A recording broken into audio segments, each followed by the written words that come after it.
Fun Facts presents the 1956 Pontiac Bel Air convertible. Is this a 50s classic car? You bet. It is a second generation. It started its production in 1955 through 1957 for this specific model. And I am excited. I hope you're excited, and let's get started now. Drop the top and cruise like a movie star. It sounds like fun, but movie stars live in sunny California, and most of us don't. Convertibles may draw people into the showrooms, but sedans take them home. In 1956, only about 2.6% of Chevy customers drove home in ragtops, despite the fact the carefree appeal of the 1950s convertibles has made them a symbol of that era. Let the wind blow through your hair.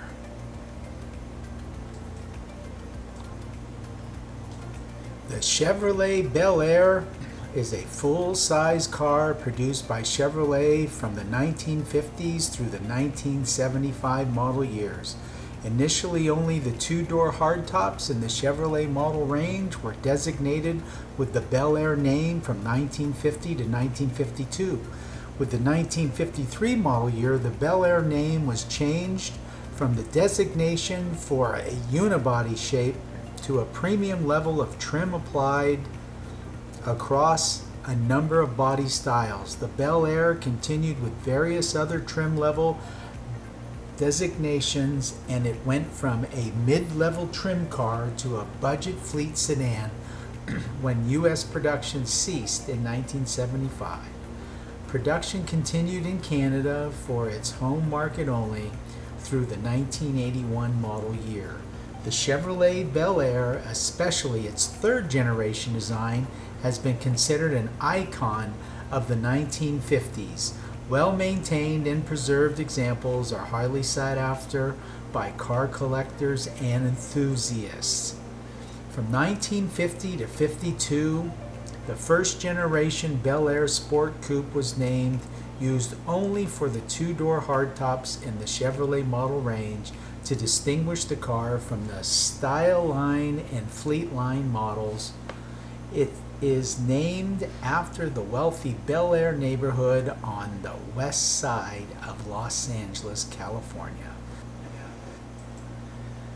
The Bel Air received new revamping styling for the most part of 1955 model year. The Bel Air was 3,456 pounds. It was 15 feet long. It was called the Hot One in GM's advertising campaign. This was the second generation from 1955 through 1957. Bel Airs came with features found on cars in lower model ranges, plus interior carpet, chrome headliner bands on hardtops, chrome spears on front fenders, stainless steel window moldings, full wheel cover, and a Ferrari-inspired front grille. Models were further distinguished by the Bel Air name script in gold lettering later in the year. For the 1955 Chevrolets gained a V8 engine option and the option of the two-speed Power Glide automatic, or a standard 3-speed synchromesh manual transmission with optional overdrive. The new 265 cubic inch 4.3-liter V8 featured a modern overhead valve high compression ratio short stroke design that was so good that it remained in production in various displacements for many decades. The base V8 had a 2-barrel carburetor and was rated at 162 horsepower. And the Power Pack option featured a 4-barrel carburetor and other upgrades yielding 180 bhp. Later in the year, a Super Power Pack option added high compression and a further 15 bhp. Warning lights replaced gauges for the generator and oil pressure. This was not the first Chevrolet with a V8 engine. The first Chevrolet with a V8 engine was introduced in 1917 and called the Series D, which was built for 2 years and was manufactured before Chevrolet joined General Motors. The 1955 Bel Air was a very well received. The Motor Trend magazine gave the Bel Air top marks for handling. Popular Mechanics reported acceleration for a V8 Bel Air with Power Glide as being from 0 to 60 miles per hour in 12.9 seconds, plus a comfortable ride and good visibility.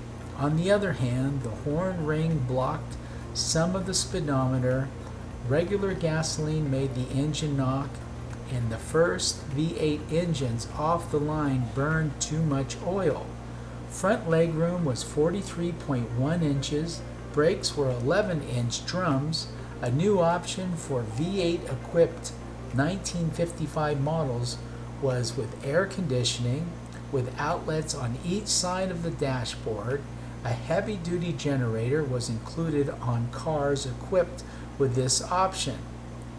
In 1955 and 1956, air conditioning could be installed on cars ordered with the standard 3-speed manual transmission, overdrive, or power glide, but from 1957 onward, an automatic transmission, or minus that 4-speed manual transmission, was a prerequisite option.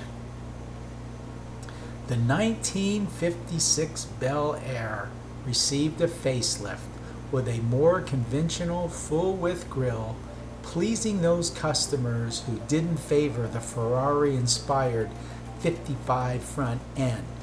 Two-tone body side treatments and front and rear wheel openings complemented the completed the speedline restyling. Single housings incorporated the tail light, stop light, and backup light, and the left one held the gas filler, an idea popularized by Cadillacs. Among the 7 Bel Air models was a new sports sedan, a peerless 4-door hardtop that looked handsome with all the new windows rolled down and allowed easy entry into the back seat. Production exceeded 103,000 compared to 128,000 2-door hardtops. Wow.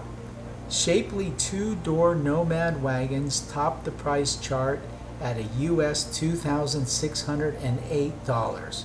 In 2021, that would be equivalent to $25,994, but now carried the same interior and rear wheel sheet metal as the Bel Airs. Lacking the original unique trim, only 7,886 were built. The last costly Bel Air, at the US cost of $2,025, was the 2-door sedan. Seat belts and shoulder harnesses and a padded dashboard were available, and full-size cars could even get the hot Corvette 225 horsepower engine.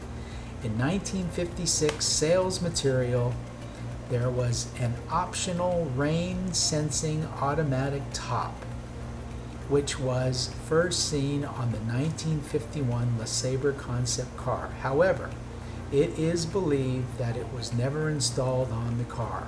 Popular Mechanics reported only 7.4% of owners in their survey ordered seat belts.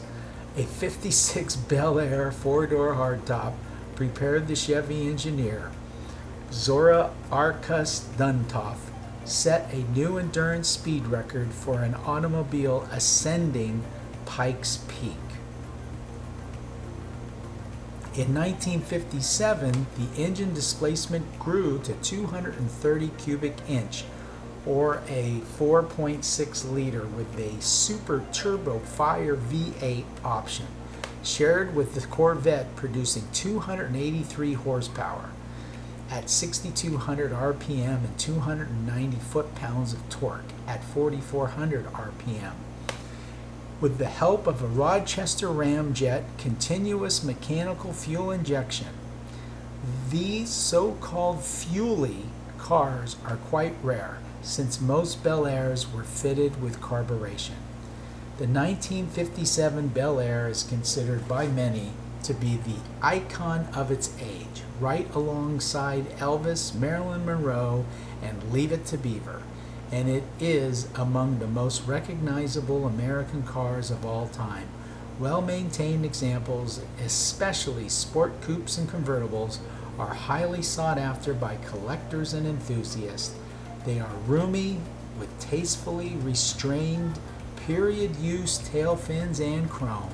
A second automatic transmission, the Turbo Glide, was an optional, while the original two-speed Power Glide continued unchanged. Turbo Glide provided a continuous variable gear ratio, which made shifting imperceptible. The shift quadrant on the Turbo Glide cars followed the PRNDGR pattern.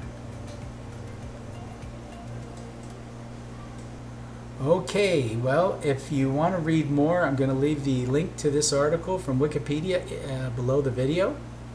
And we'd like to thank you if you've gotten this far into the video. We'd like to thank you for taking the time out of your day. And if you like our video, please give us a thumbs up, because it really does help our channel. And if you like our channel, please subscribe, because we're going to be doing all the concept cars from the 50s and 60s. We're going to be doing the muscle cars from the 50s and 60s. We're going to be doing hybrid cars and supercars and sports cars from the 50s, 60s, 70s, and beyond. We'll be featuring some trucks later on in the months to come. We'll be doing autoramas and car shows. We'll be doing hot rods. So there's going to be a little bit of everything for everybody. And we hope to see you when we upload our next video. Thank you, and always, always, always have a great day. Take good care.